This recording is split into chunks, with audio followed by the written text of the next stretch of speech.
Just before you begin, Mr. Snowden, can I just say this?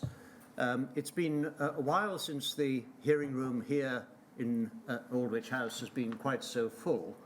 Can I remind you, please, to be very careful if you are taking photographs of anyone, not to include by accident somebody who should not be in the photograph. Only photograph people, please, with their consent. This is something I remind you of from time to time. Forgive me for reminding those of you who obviously already know it, but just please take care. The reasons are obvious. Mr. Snowden. So, good morning. By way of introduction, Lord Robert Winston, Professor, Dr. Scientist, was entirely right to describe the contaminated blood scandal as the worst treatment disaster in the history of the NHS. Disaster is a good word to connote the severity of what happened, but in certain usage it can connote something terrible but unavoidable, a natural disaster. That is not what this was, we invite you to find. This was a scandal, as we and others have long described it, precisely because it was avoidable. It need not have happened, and we will invite you to conclude in your report that it should not have happened. Language is important, and we expect a Prime Minister to be careful with their words. And when she granted this inquiry in 2017, Theresa May described it as an appalling tragedy which should simply never have happened.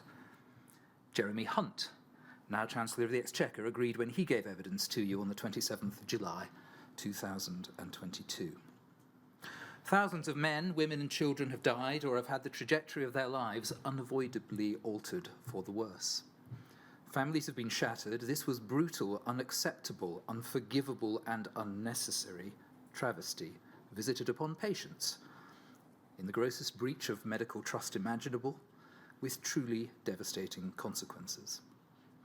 A theme running through our submissions, and those of all the other core participants who have given you written submissions, for the infected and the affected, is that individuals have been stripped of their dignity.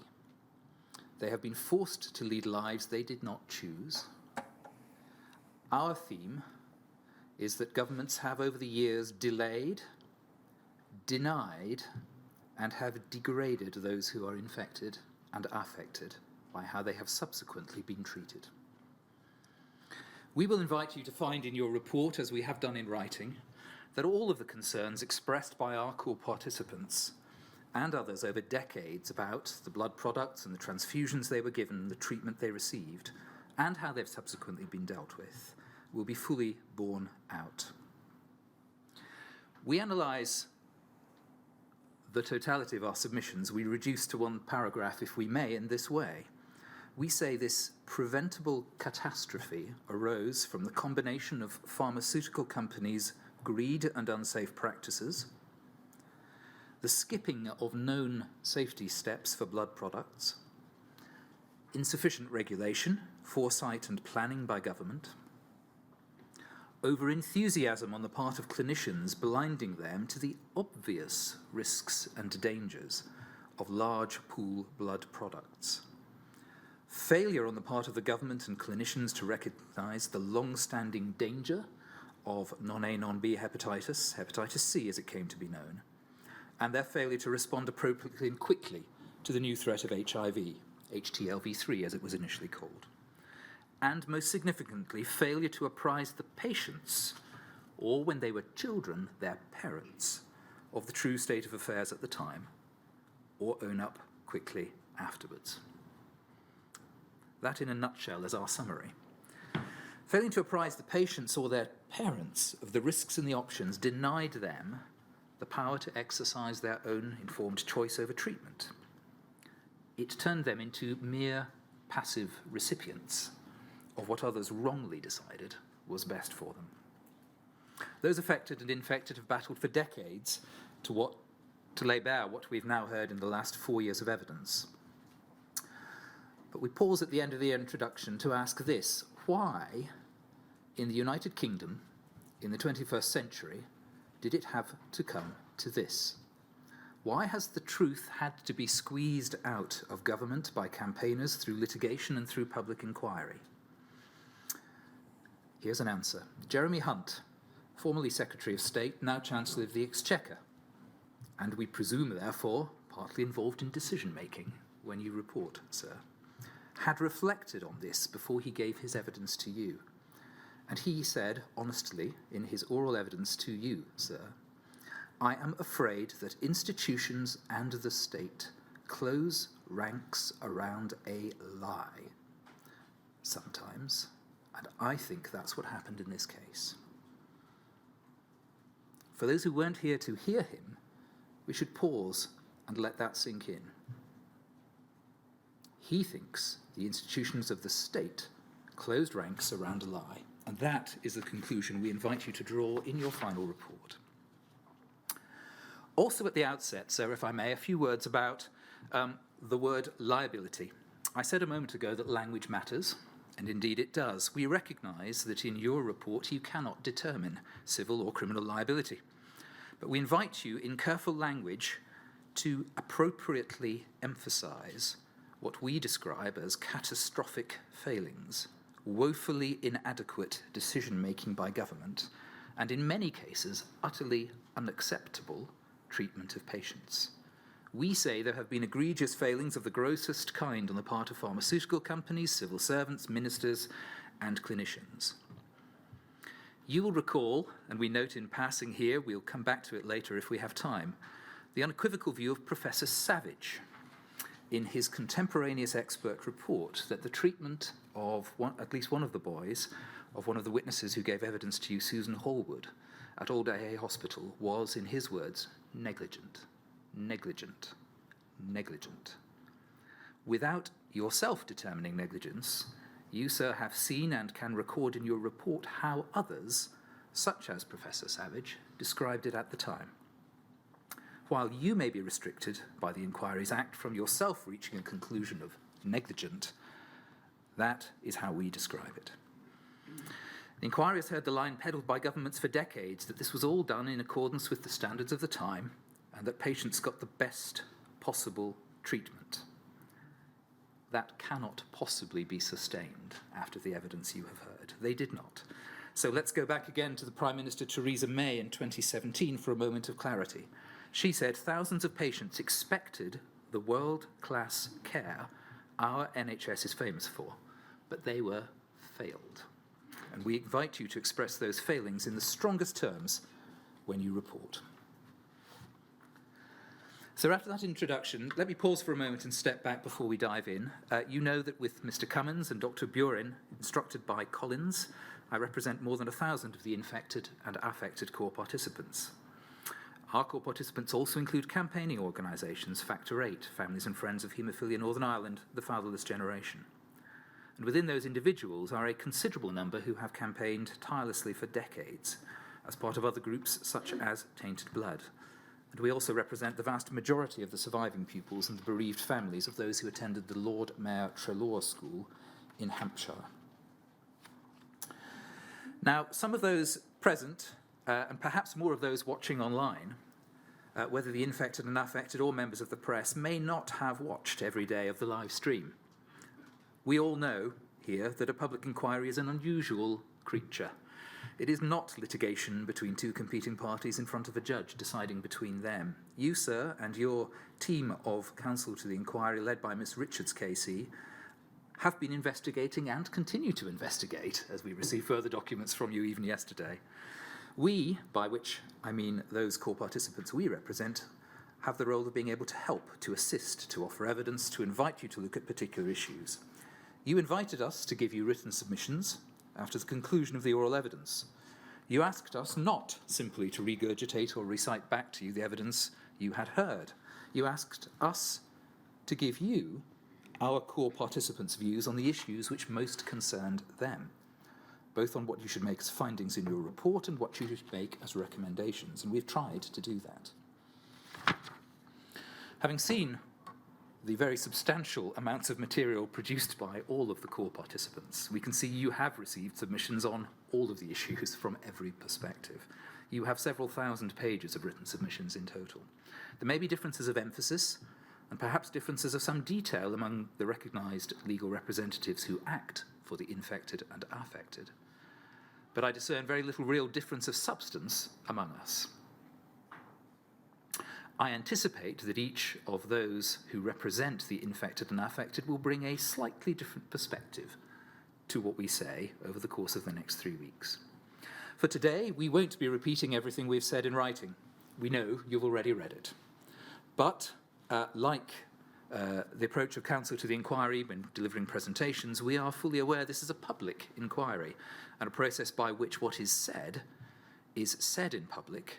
So we will touch on or allude to what we wrote, and we'll spend a little bit more time on some parts of it.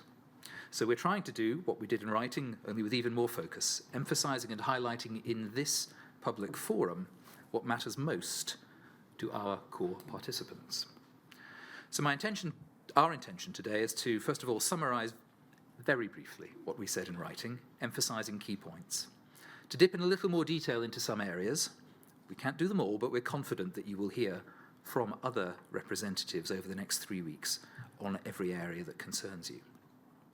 Significantly, though, today should be a chance to respond to what the non-infected and affected core participants have said in writing. By that I mean principally the Department of Health, as we call them. Most of the time you'll be hearing from me. My junior, Mr. Cummins, is going to deal with the section dealing with Lord Mayor Trelaw's school, probably after the coffee break. But before we begin, we do want to say, as we said in writing, to convey the thanks to you and to counsel to the inquiry publicly from our core participants. Some have fought for more than 30 years for this inquiry, others for shorter times, but no less vigorously. The analogy of David and Goliath, which, of course, is the obvious one and is used in our submissions, is entirely apt. Long campaigning was relentlessly pushed back against, again and again and again by governments. And this is not a political point, by governments of all colours, resisting an inquiry until 2017.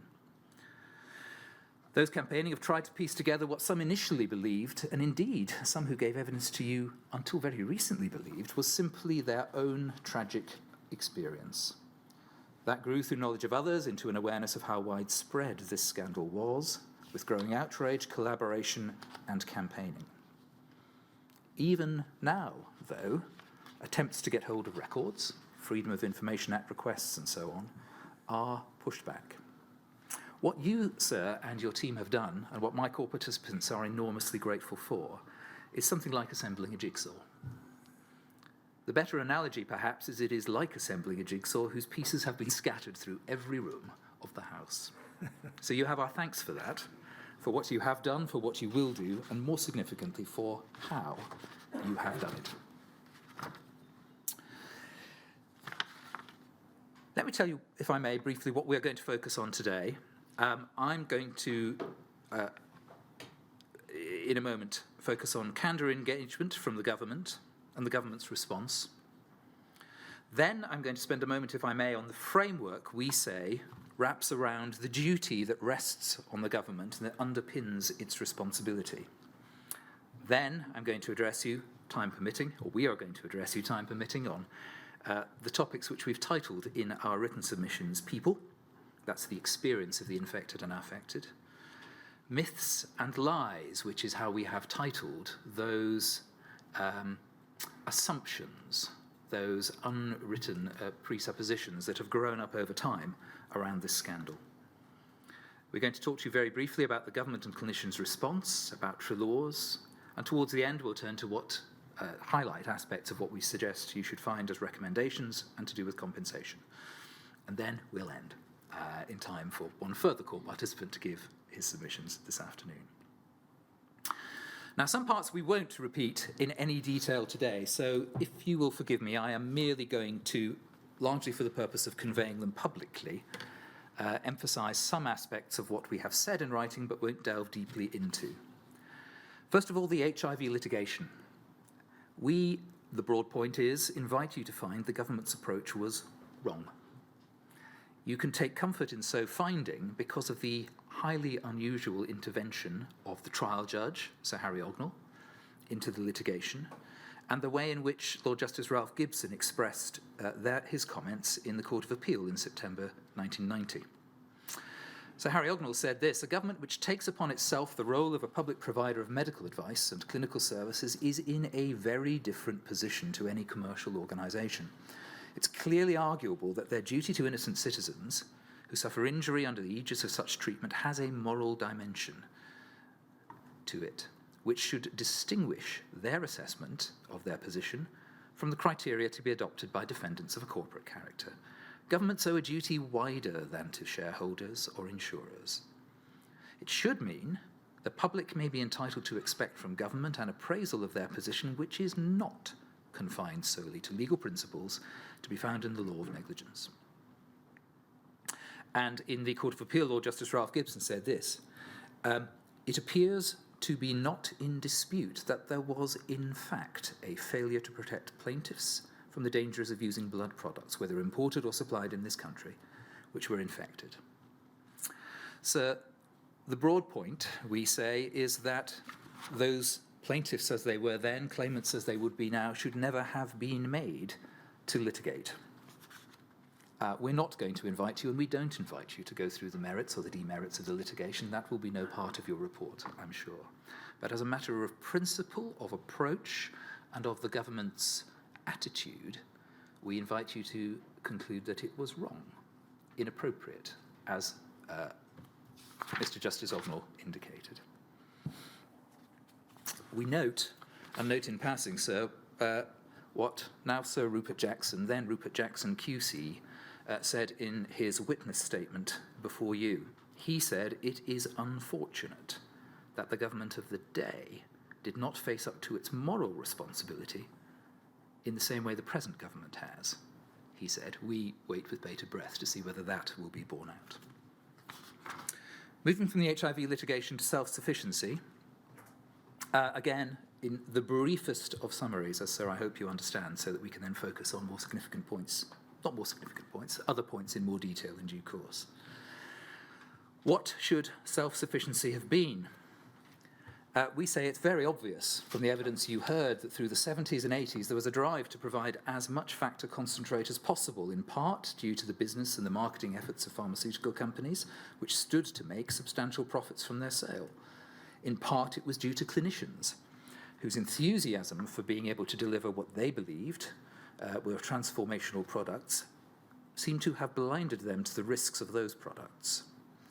In part, perhaps, it may indeed have been due to the demands of patients who had been told that factor products were miracles without being told of the risks associated with them.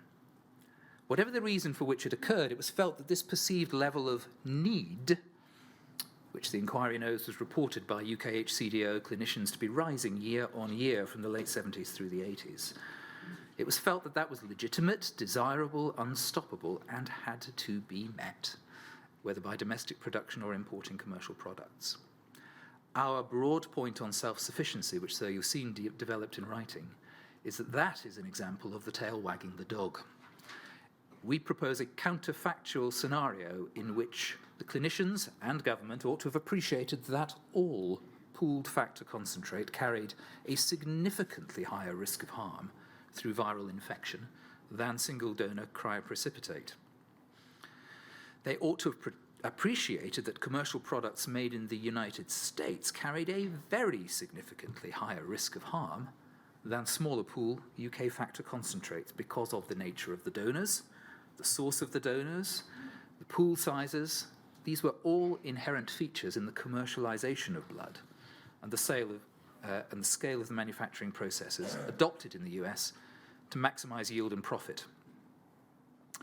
The government and clinicians, ought to have been aware that the viral risks included what was then known as non-A, non-B hepatitis. We'll come back and deal with this in a little more detail later. Which should not even then have been assumed to have been modest, mild, transient, or short-term. No other hepatic virus was. Why should this one have been assumed to be? And so we therefore say that the proper approach to self-sufficiency ought to have been to have either not used factor concentrates at all unless and until such time as the viral risks of non-A, non-B could be eliminated, or, at worst, to have reserved concentrates for the very most serious situations where they were in most exceptional cases of clinical need. They should not have been used daily, regularly, thoughtlessly is the word we use. When should that position have been appreciated, the counterfactual scenario, and when, therefore, should self-sufficiency on that basis have been achieved? We, sir, as you know in writing, take it right back to 1967, when Dr. Rosemary Biggs, respected doctor at Oxford, wrote to the then Chief Medical Officer, Dr. Godber, in August of 1967. She pointed out the United Kingdom had pioneered factor concentrate treatment, that there was a shortage of it in England, but her concern was that US companies would shortly begin production. Their products would be expensive. Everything should be done to expedite the manufacture of these fractions in England and in Scotland. She considered that having pioneered the treatment, the UK had the personnel who knew how to make it and had enough plasma. Although she expressed it in that letter as a financial argument, her warnings about the intrusion of United States companies must, to anyone with clinical knowledge, such as the Chief Medical Officer, have been understood to have included concerns over the viral safety of the products, given what was already known about the process of commercial blood donation, collection, and pooling in the States. It is possible, we say, that she framed her argument as a financial one, believing that was the language the government would best understand. We say that was the first call to arms, and that self-sufficiency on the terms we've described it should have been considered, thought about, and implemented in or not very long after 1967. We have urged on you in writing the retrospective view of Dr. Cash, and so you will, I know, have seen that, you will have remembered the article, you will have recalled how it was addressed during inquiry hearings. He considered that there were a series of errors, and we urge you to consider them all in respect of self-sufficiency. But he described it this way. He said, United States, US imported products between 1972 and 1982 were dirty blood, a sewer of viruses. And that comes from a medical professional. Moving from self-sufficiency, our summary of self-sufficiency, to viral inactivation, today is neither the time nor the place to explore the details of our case on viral inactivation. We've set that out in writing and we commend that to you. In respect of pharmaceutical companies, we summarise again very briefly what we've said in writing in Chapter 11 of our written submissions. The main impression that the core participants will have taken from the evidence relating to pharma companies during this inquiry is in fact their failure to participate, despite the fact that, we say, it must be clear that they knew about the transmission of hepatitis through blood products in the decades before the 70s. They knew about the virtually universal contamination of products with non-A, non-B hepatitis in the 70s and 80s. They were aware as doctors, clinicians, and regulatory bodies of the developing position with AIDS and the fact that it may be transmitted by blood and blood products. And they failed to give any adequate warnings in respect of their products. But we observe that those companies have, we understand, watched, but not actively participated in any meaningful way in this inquiry. And we invite you to reach your own conclusions about what we don't hesitate to describe as a cowardly stance. Transfusion. So again, ever so briefly, we have addressed that at Chapter 12 of our written submissions. We commend those to you. The short sentence is this, as one witness told you, the safest transfusion is the one not given. The overall approach to transfusion, we say, should have been to have considered the risks and to have reduced blood use many decades before steps in that direction were taken. We've also set out some submissions in respect of what you have heard described throughout this inquiry as PUPs, PUPs, previously untreated patients. And in respect of other non-consensual testing, trials, studies, and experiments. Again, so we commend to you Chapter 14 of what we've written. Today is not the moment to go in detail through it. But 2 points to pick out really from it, if I may. First is that so often you will have seen in documents and even heard from witnesses language which suggests that patients were commoditized for the purposes of testing. They were treated as a group, they were treated as a clinician's cohort, rather than as individuals. They were, in a sense, almost traded with other clinicians conducting trials to be offered for those clinicians' trials. And we also flag up as a second aspect of the testing Dr. Krask's persistent and long studies. Knowing what he and other clinicians then knew or ought to have known about non-A, non-B hepatitis, we say it is simply unacceptable to have carried out long testing programs to see how individuals responded to hepatic risk. The simple point should have been they shouldn't have been carried out at all. And finally, in way of brief summary of what we say, I'm not going to dwell at any greater length on consent, communication and information sharing, which was how we described chapter 15 of our written submissions to you. We simply summarise it in this way. The evidence you have heard about the communication of adverse diagnoses, and as well as that withholding of information on diagnosis and risk, demonstrates every variety of bad practice. The evidence you heard about how teenagers, children, their families, spouses were told of fatal diagnoses demonstrates an astonishing lack of care. That diagnoses were communicated callously. You've heard, sir, that they were communicated in hospital corridors by nursing staff. They were accidentally overheard. They were communicated months or years after being known. They were discovered sometimes by stickers on fridges or notes being left lying around. We chose not to, in writing to summarise, and I won't again orally, any further the evidence of the infected and affected, because, sir, I know you have that in mind. But we simply say this: we invite you to draw the conclusion that the infected and affected suffered every conceivable example of unethical practice about communication or the absence of communication. So, that's a summary of the things I'm not going to dwell at any further length on, with an eye on the time and hoping that we're heading in the right direction.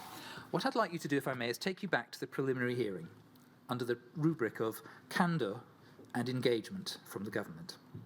So if we go back for a moment to September 2018, when you gave us the opportunity to make opening statements at the preliminary hearing in Westminster Hall, we will suggest that what we then began to outline to you, and others did too, has been entirely borne out by your inquiry and what evidence has been unearthed over the last 4 years.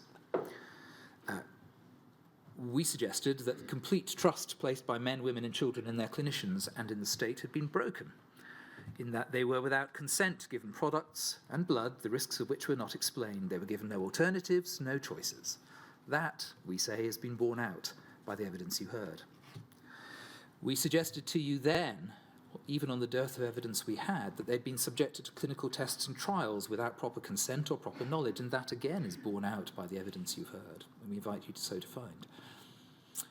We suggested then that doctors were at best mistaken and at worst took steps which were substandard and unacceptable. That also is borne out by the evidence you've heard, some of which evidence shows catastrophic errors of judgment, ignorance of accepted methods of treatment, and even ignorance of material being disseminated by the UK HCDO.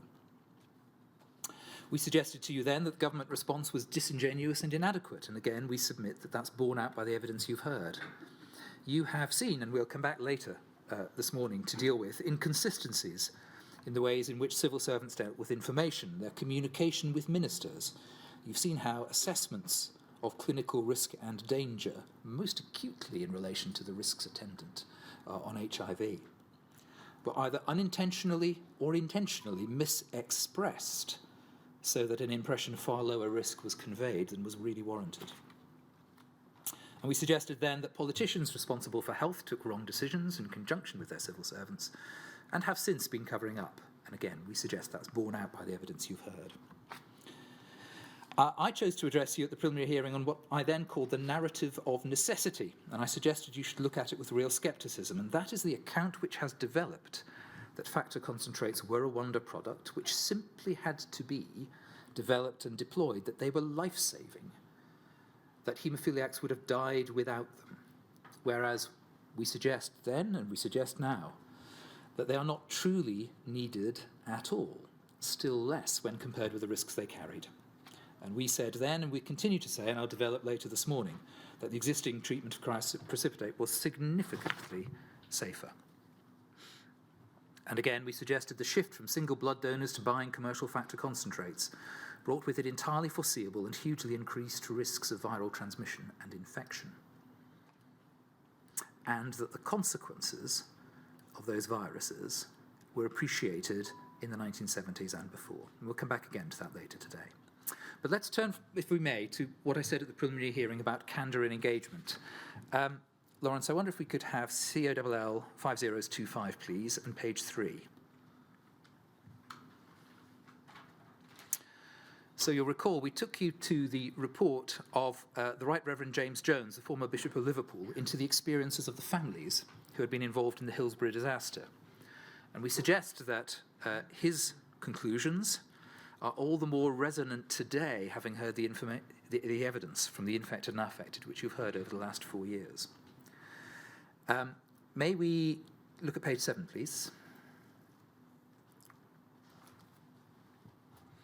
Where, so you will see if we go to the third paragraph, please.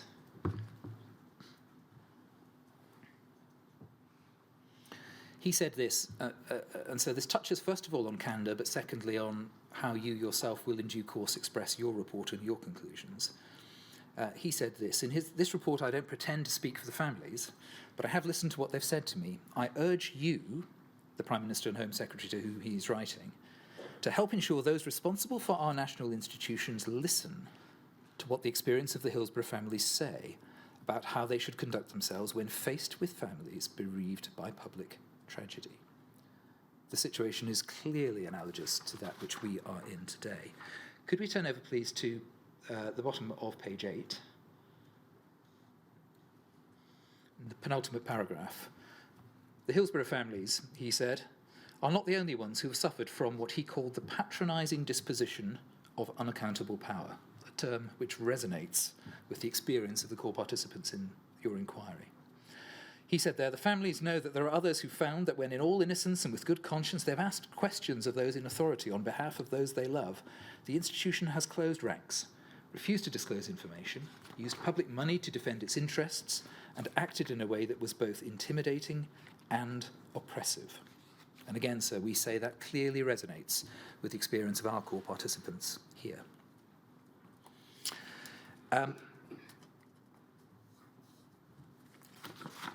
Could we please turn to page 13, internal page 7?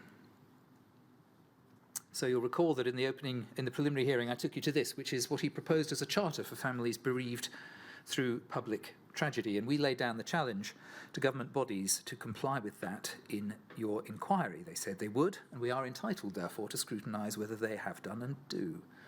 And you'll see there that he invites the public body to commit to becoming an organisation which strives to, in the event of a public tragedy, skipping some words, support the bereaved and protect the vulnerable. 2, place the public interest above its own reputation. 3, approach forms of public scrutiny, including public inquiries and inquests, with candour in an open, honest and transparent way.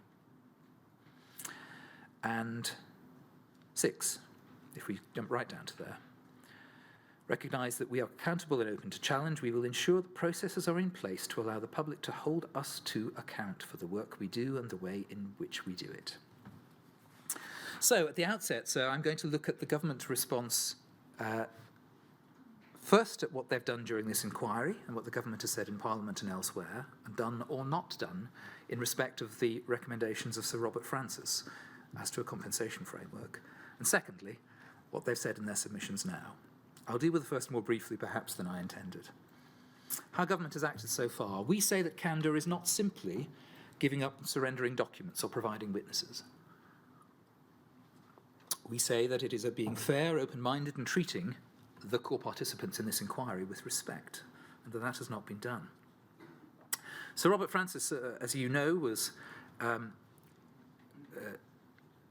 required by the government to produce a wholly independent report into a framework for compensation. I'm so sorry. He felt it vital to say the infected and unaffected should be involved in and have confidence in that process. And we say that is what has been missing so far in the government's interaction with campaigners and with the infected and unaffected during the latter course of this inquiry. I don't hesitate to describe the government's approach in this respect as the combination of the two words patronising and condescending, which we've used elsewhere in our written submissions. Their approach has been to brush away concerns and to give no detail, in effect saying, don't worry, we're treating this seriously, we'll do the right thing. And they've said that to a community of people to whom the government had self-evidently not done the right thing for decades. So it is something of a hollow promise. We've been told that the government can't say anything about the shape or scope of the compensation scheme which Sir Robert proposed, which you and counsel to the inquiry have scrutinised, which we as legal representatives for the infected and unaffected have scrutinised, on which we spent days of time. Yet, we are told that multiple departments of government have been beavering away for months, but strikingly no sign of involvement of the infected and unaffected and no clue of what they've been working on, save again to say, don't worry, we're doing the right thing. The question of recommendations and compensation is a huge part of your work, of the work of this inquiry. So we ask, how difficult can it really be to see that a public inquiry is precisely the forum in which the government's past performance should be called into question, and there should be all the more reason to be open, frank and candid and helpful and proactive about those very significant issues of compensation, redress and other recommendations. We'd been promised the government would respond to his report with a response, that is, setting out the government's view, before Sir Robert Francis gave evidence. They didn't. They haven't since. In terms of timescale, sir, you know the government got Sir Robert Francis's report in March of 2022, almost a full year ago. We were told by the then Paymaster General that they would publish his response alongside, the government's response alongside Sir Robert Francis's report. That then changed in a letter to the all-party APPG to the government publishing its response in time for you, the infected blood inquiry, and core participants to consider that government response before Sir Robert Francis gave his evidence. That didn't happen. Another broken promise. The government only published his report 3 months after they got it and 4 weeks before he gave his evidence. Again, the Paymaster General, said the government was considering his recommendations, and it's most important that the government could reflect on his evidence and that of others. We pause for a moment and wonder who. We're not told. Finally, after a Westminster Hall debate, we have a statement in the House of Commons. And I emphasise this again only because it is such a key part of the work of your inquiry and is so concerning, as you will appreciate, to the core participants, the infected and affected. Statement in the House of Commons, formal statement on the 15th of December 2022 from Jeremy Quinn, current Minister for the Cabinet Office and Paymaster General. That, funnily enough, was the day before the deadline for closing submissions to be lodged with you. We say, colloquially, the government has form for that. It announced parity in the vaguest of terms just before Matt Hancock gave evidence to you, and an increased payments press release just before the first day of victims' evidence in 2019. Those, we say, are signs of a government not willing to act proactively for the benefit of the infected and affected.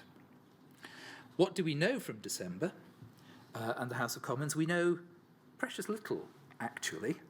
And I'm doing this to foreshadow how little we can add to it from the government's response to you in this inquiry. We know that the government for the first time recognises a moral case for the payment of compensation. We see that the government say they want to be prepared to act quickly when you report. tells us they've committed to use the study, that's the Sir Robert Francis study, to prepare for the outcome of the Langstaff inquiry. But one asks rhetorically, what does that mean?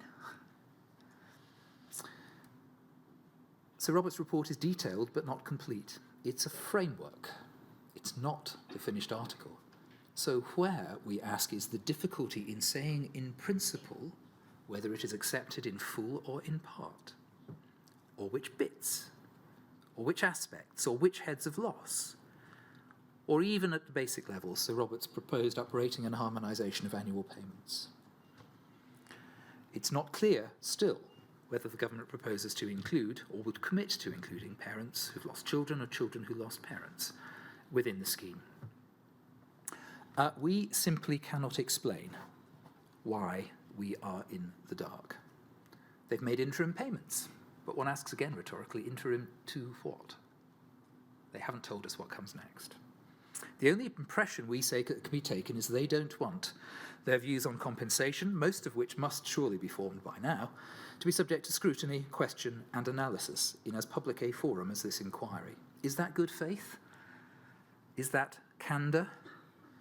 Come back to Bishop Jones. Is that supporting the bereaved, protecting the vulnerable, approaching public scrutiny with candor, or allowing the public to hold them to account? Now, so we see a real risk that this inquiry, so you have set yourself a mammoth task, we know that, will necessarily take some time to report, and your conclusions may then not be swiftly or properly accepted or implemented. That will all take time, but time, as you know from the beginning of our written submissions, is something that many of those most grievously injured and affected simply do not have. So at the very end of our written submissions and at the end of today, I'm going to make two suggestions as to how to deal with that uncertainty which bedevils the core participants and with the delay likely to be inherent in, likely I say, from the way the government has behaved so far. We will suggest two things. First, that you might take the approach of issuing a further interim report recommending further interim payments now. Secondly, perhaps more dramatically, the possibility of an early interim report in which you set out your recommendation as to a full compensation scheme, so that before the inquiry closes finally, you will have set out your views on an appropriate compensation and redress. That could then be responded to by the government before the inquiry finally wraps up. And you would then preserve the ability to call before you the authors of the government response so that we can then all publicly scrutinise in the way that they promised we would at the outset. Let me move from that, if I may, to the government's position in its written submissions to you.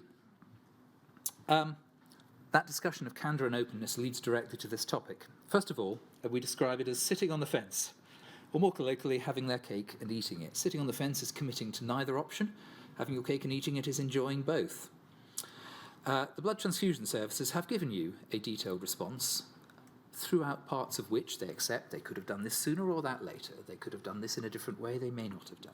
There's been a detailed analysis and a presentation of their case. That is what they say. The UKHCDO have given you essentially a very long chronology, although we say it is curiously sparing in places. There's simply one paragraph identifying the critical Heathrow meeting and saying no more about it than that.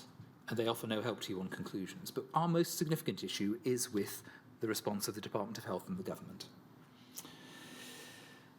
With the greatest of respect for their advocates, their submission seems to seek to face two ways at once. And it is, we say, wholly inconsistent with adopting a position of neutrality or sympathy. On the one hand, they say the current government has no case or position. That's page 15 of their submissions. And that it is for you, entirely for you, to make your mind up. But then they devote 600 pages to restating and seeking to justify the position of government witnesses and the politicians who gave evidence. And we pause to observe that, so you will recall, almost all of the witnesses, for instance Baroness Hooper springs to mind, say that they themselves actually have no recollection at all of any of this. And what they've done is simply been provided with a lot of documents by the government legal department, and then produced a detailed statement crafted from those records. So the distinction, we say, between the current government and previous governments is both artificial and spurious. It is, and always has been, the government, or the Department of Health, under whatever name it traded. Throughout the years with which you're concerned, it has been a continuous entity. And we ask, where is the self-scrutiny or the reflection or any sign that they've listened or taken account of their evidence in their submissions? There is none, because they seek to steer between, saying on the one hand, we present no case, yet on the other, dissecting the evidence. We, it's fair to say, expected something candid. We expected a position from the government. Perhaps that they knew this by then, or they should have realised that by then, or perhaps done better in this respect, or that they support their position in other respects by other reasons. Now, Miss Gray, King's Counsel, accepted at the preliminary hearing, she said, on behalf of my clients, I say these words, the acceptance that this should not have happened is an acceptance that things went wrong. Things happened that should not have happened. And so, on behalf of my clients, I say unreservedly that we're sorry, she said. We are sorry this should be so, that this happened when it should not have done. What things? What is the it? You can search their submissions, as, sir, I know you will have done. We found no significant concession or acceptance or identification of what went wrong, what the things are that should not have happened. All we can see on the analysis we've done is they accept that it was wrong to have lost individuals' medical records, and it was probably wrong not to have held an inquiry sooner, although it was reasonable not to have done so in the circumstances. That is, with respect, we say, hopeless. We know that David Cameron apologised at Prime Minister's questions in March of 2015 after the Penrose report, using similar sorts of language. He said at the end of what he said, to each and every one of those people, I would like to say sorry on behalf of the government for something that should not have happened. Reading these submissions, one wonders what he was apologising for. It's not as cheap, it cannot possibly be as cheap or as meaningless an apology as I'm sorry that you're upset. It just can't be. An apology is only an apology if it accepts that something was indeed wrong or should not have happened, and that the person responsible for that wrong accepts what they did and knows what they did. So what, in these submissions, does the government accept responsibility for? We aren't told. The government submissions attempt to hold the utterly unsustainable line that they support and endorse the inquiry, but at the same time have no case. How can that be? So, to be fair, they did say they had a case, or a position, which was that wrong had happened. yes, but we're not told what the wrong is. We don't know the respects in which they accept things were wrong, which makes it very difficult indeed for us to have address you today in respect of our case. We've all heard the evidence. We're telling you the conclusions we invite you to draw from it. They don't. They simply say, we have no case, and this is what the evidence said. So, sir, I do it this way, if I may. I express the hope that we will hear from Miss Gray tomorrow in relation to, for instance, compensation or recommendations. Because we note that at paragraph 1.11 of her submissions, she accepts that those ministers she represents, the current DHSC ministers, will be involved in decision-making on recommendations. She's in a position to comment. So what we do is this. We invite Miss Gray tomorrow to answer for us and for you, and so that those who represent the infected and affected who will speak after me over the next 3 weeks know what the position is. Question 1. What did David Cameron apologise for in 2015, and Miss Gray continue to apologise for on their behalf in 2018? May we have the detail? 2. What things does the government accept happened that should not have happened? Let's have the detail. Let's see what is accepted. 3. What things does the government accept went wrong? Again, let's have that detail. 4. Can she confirm, as Matt Hancock said to you when he gave evidence in his role as Secretary of State for Health, that the government will implement whatever recommendations for compensation the inquiry makes? As part of that, can she confirm whether compensation will extend to parents who lost children, children who lost parents, and carers, all categories of people who have been excluded from the support scheme so far? 5, and let's take a detailed example on which they are silent. On what date does the Dhsc accept that its predecessor knew that non-A, non-B was a condition which could have serious and long-term consequences? Let's know what they say. And finally, 6, when, on what date does the Dhsc accept that its predecessor knew that pooling plasma increased the risk of post-transfusion hepatitis? Those would all have been things it would have been enormously helpful to have known before today. So we could see where there's common ground, so we could see where there are issues, and we could address them. So that's the challenge, with the greatest of respect for my learned friend Miss Gray, for tomorrow. What else do we say about the government response? Well, sir, you've read the first 20 pages of it. Apart from the recitation thereafter of what the witnesses say, there are some areas which we can identify as submissions and which you have asked us and other core participants to respond to. That's the part of the purpose of standing here on my feet speaking to you today, is to respond to what each of us has put in writing. There are some areas where the government actually advances a case and asks the inquiry to take a particular approach. What do we say about them? First of all, there's considerable reference to delay, to the passage of years, to the fading of memories, and an urging upon you of caution. Now, we pause to say for a moment, that's hardly fair, because that's their fault. If it's right to grant an inquiry in 2017, it would have been right in 2007. It would have been right 10 years earlier in 1997. The suggestion that it's right now, but was reasonable not to have done it before, is not really understood by us. It cannot be right, and so you know from your experience, long judicial experience, that in common law it is not, to allow a party responsible for a delay to profit from it. In other words, the government can't be allowed to say that it should have the benefit of any doubt or uncertainty in what is now old evidence, missing documents, and faded recollections, when it itself caused that delay. We suggest that not only would that be abhorrent on the facts of this inquiry, it would also set the most unfortunate precedent, because most public inquiries consider whether an emanation of the state is at fault for something. It cannot be right that the same state which decides whether an inquiry should be held at all should receive any evidential benefit from delaying the holding of that inquiry. Their submissions invite you to keep the events in perspective, the events of the day, the standards of the time. So we simply say in response to that, we invite you to consider that that is no problem. That is what judges do all the time. Part of my practice has involved litigating over industrial disease cases where one looks at the evidence, the standards, the procedures of 30, 40, sometimes even more years before. It's a task which falls regularly to judges.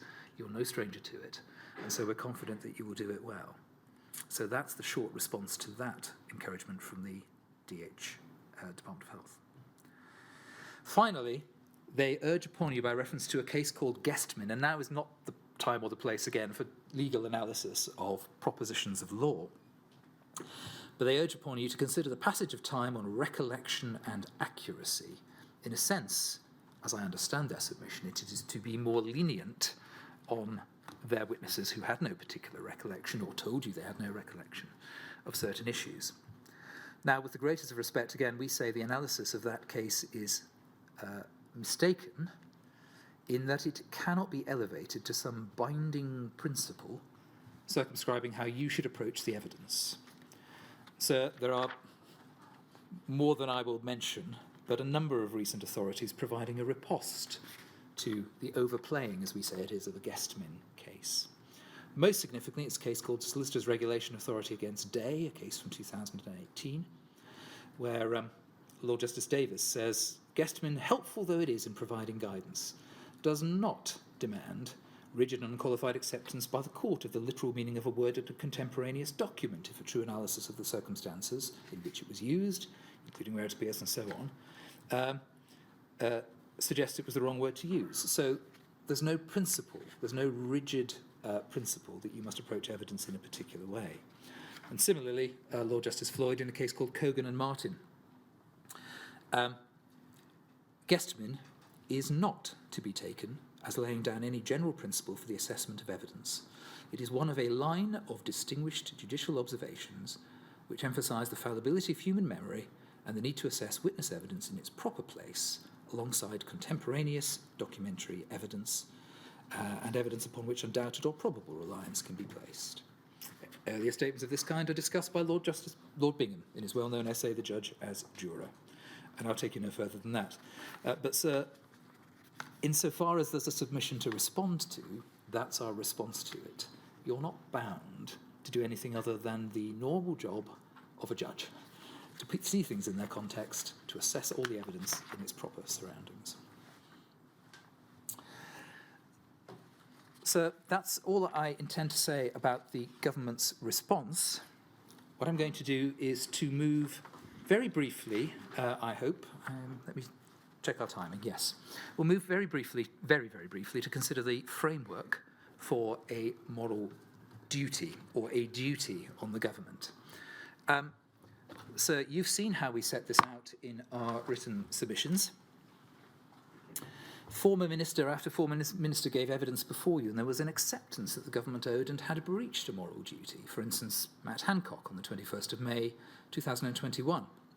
He referred to the errors that led to this harm on people's lives, but a sense that redress wasn't properly considered. Ms. Richard asked, do you consider, and this is a question addressed to you, Mr. Hancock, you will recall that Mr. Vinell sat beside him, that there is a moral responsibility on the government to address the impact of what's happened to those infected and affected? Mr. Hancock, yes, I do. Now, we suggest, and other core participants suggest more, that there is indeed a legal duty, but we know you won't find civil, you're precluded from finding civil or criminal liability, so we leave it there for now. But in our written submissions, we develop the framework for moral duty, looking at, first of all, the constitution of the NHS. We look at the World Health Organization constitution, other things. It may be helpful, yes, if time permits. We'll look at the World Health Organization constitution, which is COLL 5020.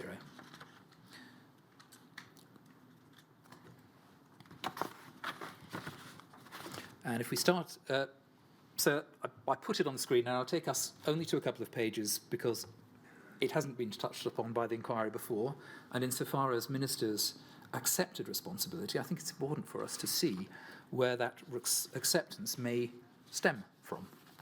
So you will see, so this may be familiar to you, I know it will be because you've read our submissions. The World Health Organization came into being immediately after the Second World War in 1946. We see that this, the document I'm taking you to is the records, the final acts, the minutes and acts, what was done at the World International Health Conference in New York in July 1946. Lawrence, could we look at page 5, please?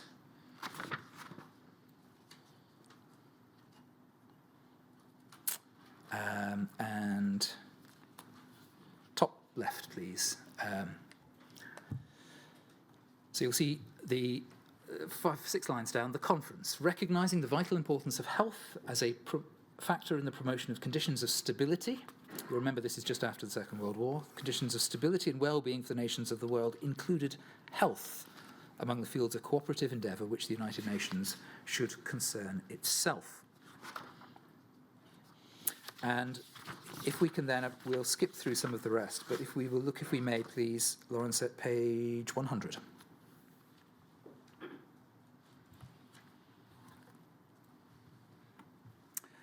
Where we see in the top half of the page the text of the Constitution of the World Health Organization. And so we commend this to you insofar as you feel you need to undertake an analysis of the duties or the responsibilities of a state, the state, our state, being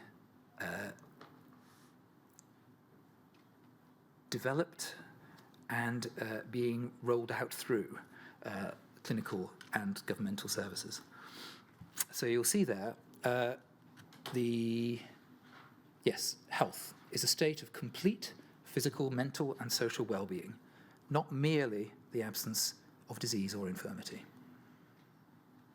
This is the constitution of the World Health Organization, to which, as a nation, we've signed. The enjoyment of the highest attainable standard of health is one of the fundamental rights of every human being without distinction of race, religion, political belief, economic or social condition. And the final of those small indented paragraphs, governments have a responsibility for the health of their peoples, which can be fulfilled only by the provision of adequate health and social measures.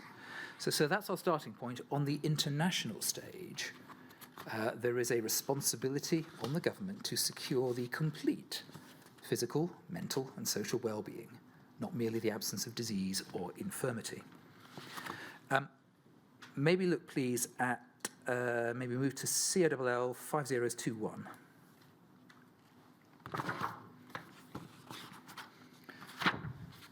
And again, if we see the front page just for a moment, this is the NHS Constitution for England.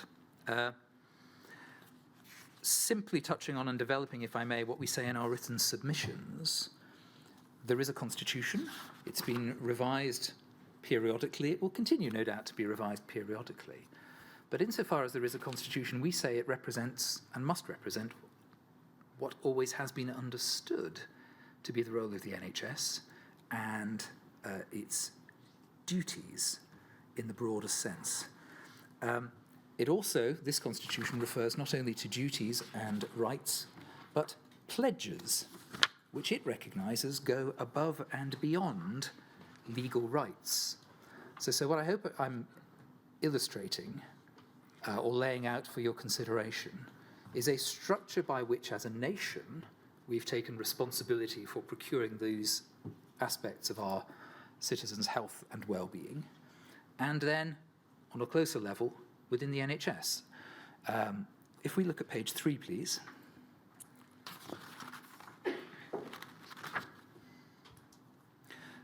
We see at the top of the page there, the NHS belongs to the people. It is there to improve our health and well-being, supporting us to keep mentally and physically well, to get better when we're ill, and when we cannot fully recover, to stay as well as we can to the end of our lives. It works at the limits of science, bringing the highest levels of human knowledge and skill to save lives and improve health. It touches our lives at times of basic human need when care and compassion are what matter most. And so you will see, I won't take you to the rest of it, but over the successive pages there are pledges and expressions of rights. We say, first of all, that this represents and has always, at the material times this inquiry is concerned with, represented a pledge, a commitment, an obligation of one sort or another, whether truly legal or whether moral or both, on the part of the government and the NHS, to safeguard the population in the broadest sense of that word. We say, as you'll have seen from other aspects of the NHS Constitution, which I won't take time on at the moment, if you fail, you come clean, a duty of candor. And in that respect, I'd like to take you, if I may, very briefly to 3 short documents in respect of candor and engagement when a government has breached its basic duty of supporting our health and well-being. Can we go to JEVA 5096, please?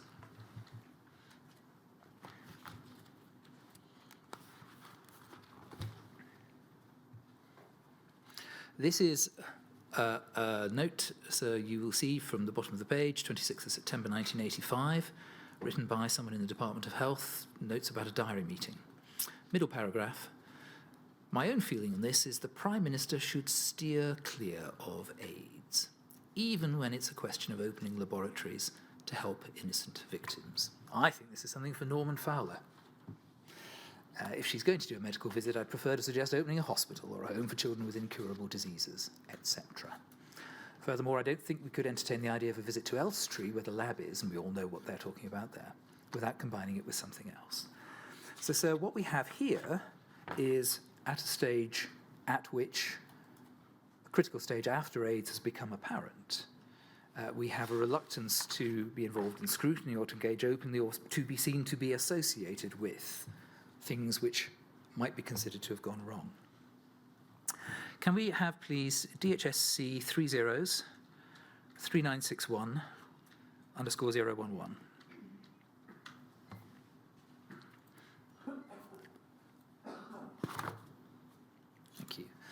This, you'll see, is a letter of the 2nd November 1987, written from, you'll see the name at the bottom, John Major, then Chancellor, to Tony Newton, Minister of State in the Department of Health and Social Security.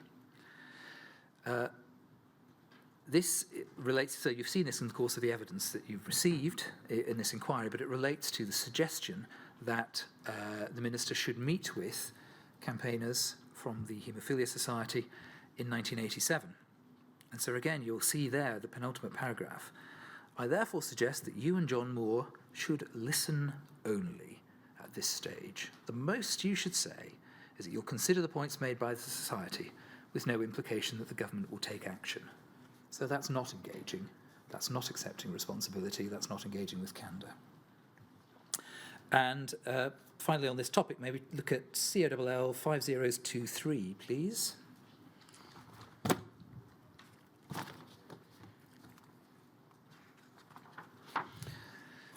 This is the then Prime Minister Margaret Thatcher herself on the 28th of June of 1990, writing to David Waters of the Haemophilia Society.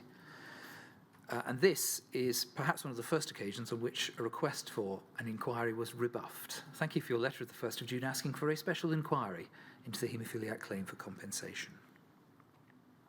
Bottom paragraph on that first page, please. I'm not therefore clear precisely what question you envisage a special inquiry would be asked to examine. If an inquiry were attempt to establish whether there had been any negligence in general terms or for particular categories of claimants, it would need to sift through exactly the same kind of evidence as the present legal action. It's not clear that this would lead to a quicker outcome or one more generally accepted as fair. If, on the other hand, the inquiry is to consider whether in this special case compensation should be given without proof of negligence, that would open up some very broad and difficult issues and could indeed require reopening the whole question of no-fault compensation. Again, it's not clear that this would result in a quicker outcome than the court action. And it concludes, I'm sorry if this is a disappointing reply. So, sir, we, excuse me, put those before you, that accumulation of material, some of which you've seen before, some of which you haven't, to, we hope, make good our contention for the underpinning of the duty that politicians have accepted rests with them, the duty that they now have and accept to compensate, and the paucity of response to it to date. So one final point, and that simply is this, and it's a legal point, so I mention it only briefly, as it's not my intention to lecture today. We say in our submissions that not only is this a common sense approach, that if you're responsible for something and it goes wrong, you say sorry quickly and you make amends. But you are responsible for it. We say it also chimes with judicial authority, for instance, the position of rescuers at common law, and so you'll know what I mean, and I don't need to deploy it any further than that. Put simply, you are liable if you make someone else's predicament worse. And we say that is what the government, through its civil service, through the Department of Health, through the clinicians, have done in this case. They have made the position, the predicament of the haemophiliacs and others worse. So I'm not going to say more about that aspect. So I have an eye on the time. I've been learning from watching Miss Richards how one stands here and what one's supposed to do. I'm about to start something which I think will take more than 5 minutes. Would you like to break now? 5 minutes. How much more than 5 minutes? I should have anticipated the question you always ask. I expect it might be 10. Let me see if I can deal with it in 10, if that would be if you'd be prepared Well, to do. let's do that, I think. And I see General nodding. Very good. So what we're doing then is we're moving to one of the next of the substantive topics which my core participants, our core participants, asked us to address, and it's what we set out for you in Chapter 2 of our written submissions under the heading of People, focusing at the outset on the infected and the affected. So we gave you some numbers at the beginning of that paragraph, and the numbers themselves, as the statistics experts recognised, are blunt and brutal and seem callous when articulated, because beneath each number there is a life that's been changed or lost. And you have the numbers, and you know the numbers that are there, so we know that you endeavoured towards the end of the evidence of the statisticians to elicit from them a figure for the total number of deaths caused by the infections. My recollection of that exchange between you and they was that they promised to undertake some further analysis. You considered some numbers, possibly more than 1,000. They weren't terribly happy going up to 3,000. I don't think, sir, that you've received, certainly if you have, forgive me, I'm not aware of you having received any further material from the statisticians on the numbers, but clearly it will be important to know and to note when they do. No, I don't think they're finding the task easy, but I know no more than that. Thank you. In that case, sir, I'll say no more about numbers. What I'll do in the 8 minutes that now remain, my promised 8 minutes, is this. I will simply deal with the common themes that we wrote for you of how men, women and children were dealt with. The first major theme was the wholesale lack on their part of knowledge of the true risks of their treatment or of informed consent. Now, we touched on that a little before, but so it's to remind you of the evidence, not to go through it in detail, and it's not my intention in this section to go through evidence in detail, but to remind you of the themes we invite you to draw. Not one single patient or parent that you heard from gave evidence of full and informed consent to treatment. That would have involved an explanation of the risks inherent in their treatment and the risks of not having their treatment and being able to balance those risks for themselves. And we invite you to draw from the breadth of that evidence conclusions that in all or almost all cases, the risks of treatment with pooled factor concentrates were not communicated to parents or patients as they should have been. You also heard evidence that there was a dearth of any record in their medical notes of the communication of risk or the recording of consent, and that sits with the evidence that they, the infected and affected, gave you. You heard some clinicians explain that they believed they would have sought consent, or it was their usual practice to explain risks and obtain informed consent. But we say one after another, we invite you to conclude all the factual witnesses who were patients or parents of child patients gave evidence that the risks weren't explained, that no one pointed out the dangers or the balance of one type of treatment against another. And we invite you in the broadest terms, careful not to trespass on areas that you've told us not to about drawing conclusions from particular witnesses.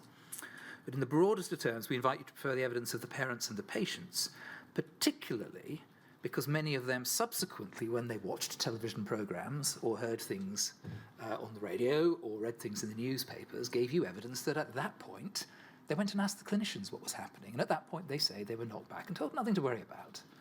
But they wouldn't even have done that, surely, if those risks had been explained earlier. So that, we say, is in the broadest of terms a piece of consistent evidence as to the lack of explanation of risk of treatment. Another common theme taken from this is that, and you heard curiously from some clinicians, even more curiously from Lord Kenneth Clarke in his oral evidence, an attempt to pass responsibility by saying the haemophiliac patients were experts in their own condition, and so they could be assumed to have had all the knowledge they needed. And again, the broad theme we invite you to draw from that is the obvious one.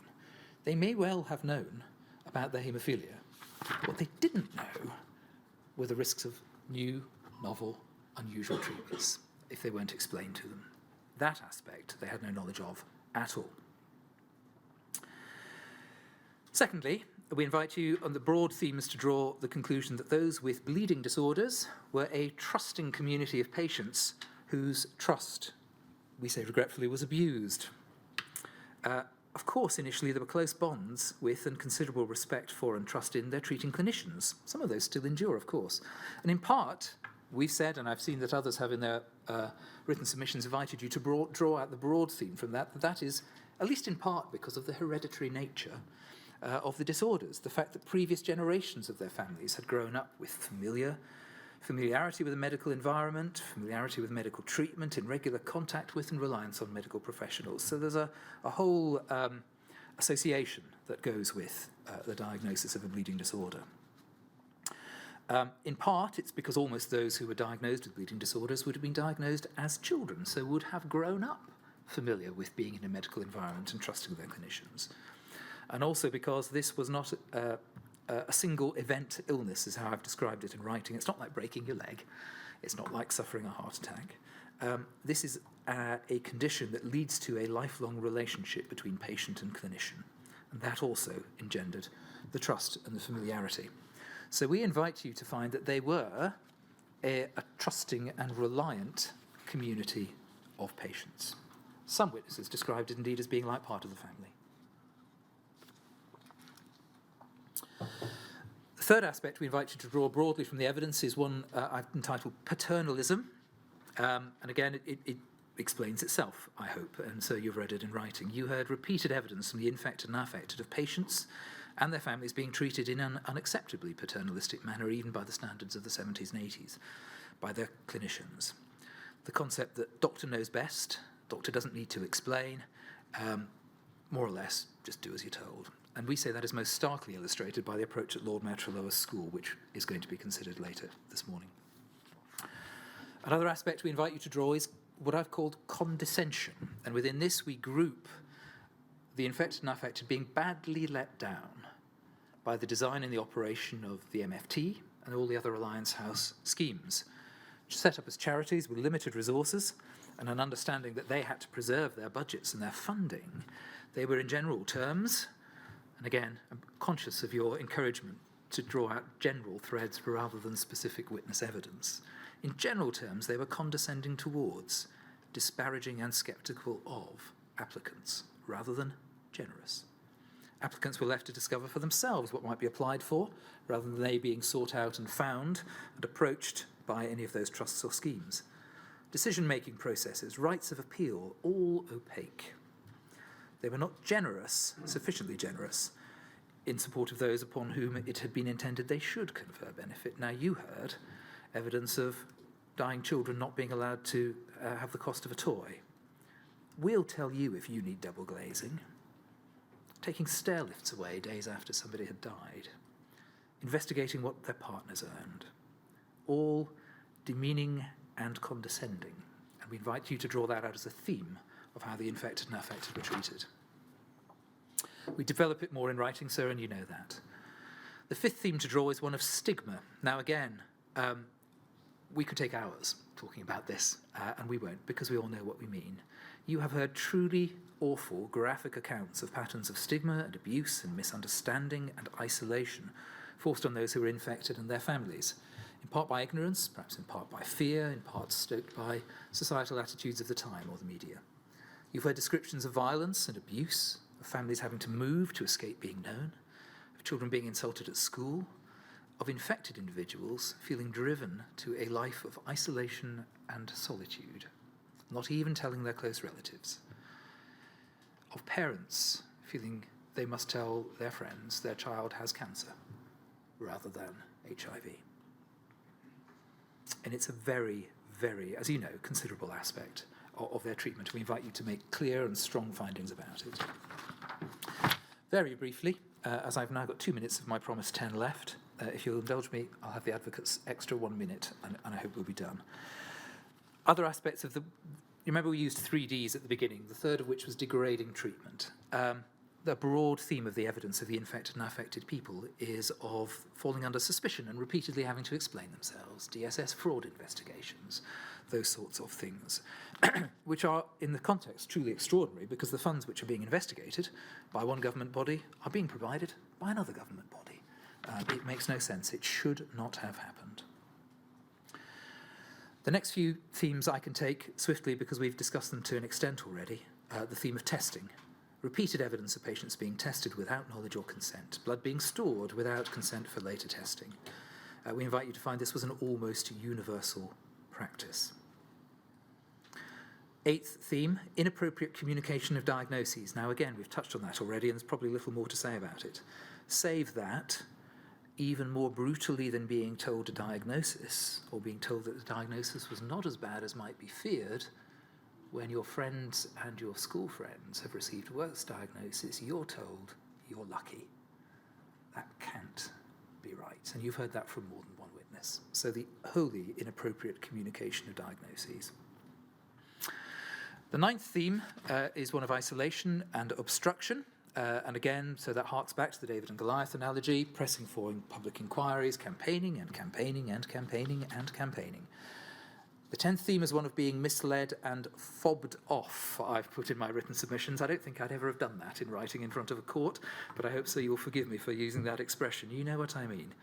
Fobbed off by the government, consistently rejected and knocked back in their search for answers and their fight for a full and proper inquiry. You will remember, I'm sure, Mike Doricott and his family in Leeds, who met, I think it was Jeremy Hunt, forgive me if I'm wrong about that, but a politician. Sympathetic hearing, said would sort it. Mike died a year later with no answer in his lifetime. People are persistently fobbed off. And so at the conclusion of that paragraph, that's that chapter on people, what I've done is, as you I think invited us to, identify the impact on the infected in terms of physical, emotional, psychological symptoms. I'm not going to repeat that. You have it in writing. I said in writing, as I say again, it seems brutal simply to list the effects, the consequences, and the symptoms. In doing so, we don't for a moment diminish their awful severity, but on the contrary, by the time you have a list that starts at A and ends at Z and goes into the double A's, there's a very significant impact, and so you know that.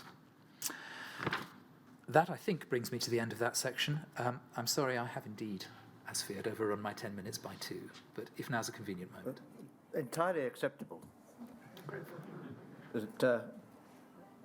We'll take a break now, and we'll come back at 5 to the hour. That I hope, because there are a lot of people here, that I hope gives you all a chance to refresh yourselves and be back 5 to 12. Thank you. And then I think we hear from Mr. Cummings, do we? So you're going to hear, I'm afraid you're going to hear a little bit more from me and then Mr. Cummins.